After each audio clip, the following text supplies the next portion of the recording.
Hi, we are now on the half of the story. Let's continue.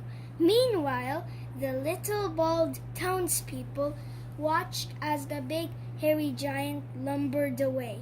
They wanted hair too, and with winter coming fast, they wanted it soon.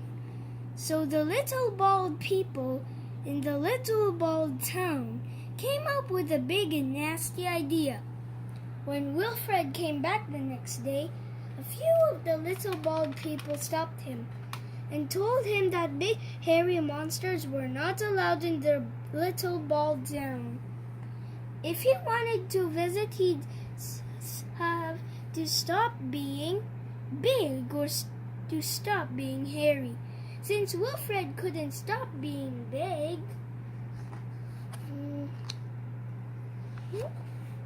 the only thing left for him to do was stop being hairy. So the little bald townspeople said he should let them cut off his hair, and Wilfred did. Without his hair, poor Wilfred was too cold to play with the little boy. Instead, the big hairless giant went back to his cave.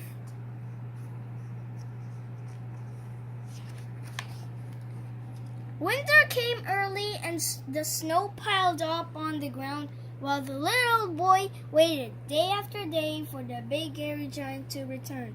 But Wilfred did not come back. The little boy couldn't understand why. Until one afternoon, trudging back into town, he was met with a big hairy surprise. Some of the little bald people in this little bald town were not bald anymore. They had wigs. When the boy asked where they had gotten all that hair, they replied, "Just from some big hairy monster."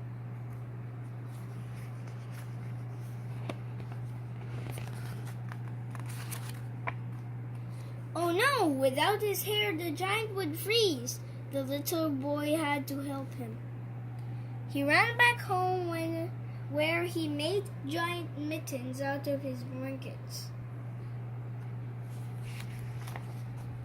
Then the boy went to find Wilfred.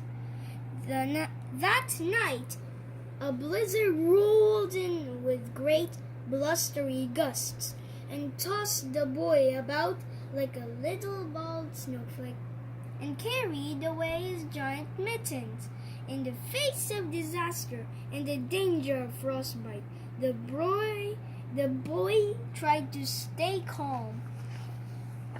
The snow fell and the winds blew through the night, and the next morning the town awoke minus one tiny member.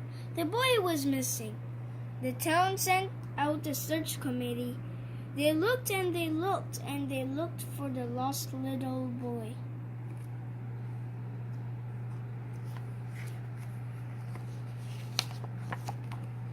Until at last they found him, safe and warm, because in the night when the boy was lost, he had shouted, "Please save me!" And Wilfred had.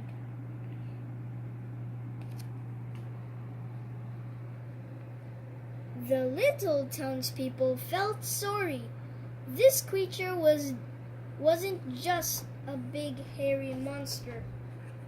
He was a hero and needed their help.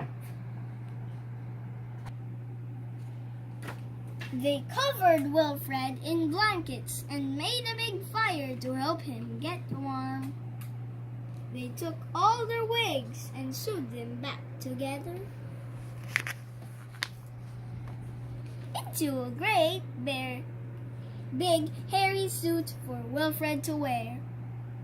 Dun, dun, dun, dun, dun. And that's how Wilfred came to have a zipper, a smile, and a very best friend. Every giant needs a friend, so you need to be a friend of your imaginary giant. The end.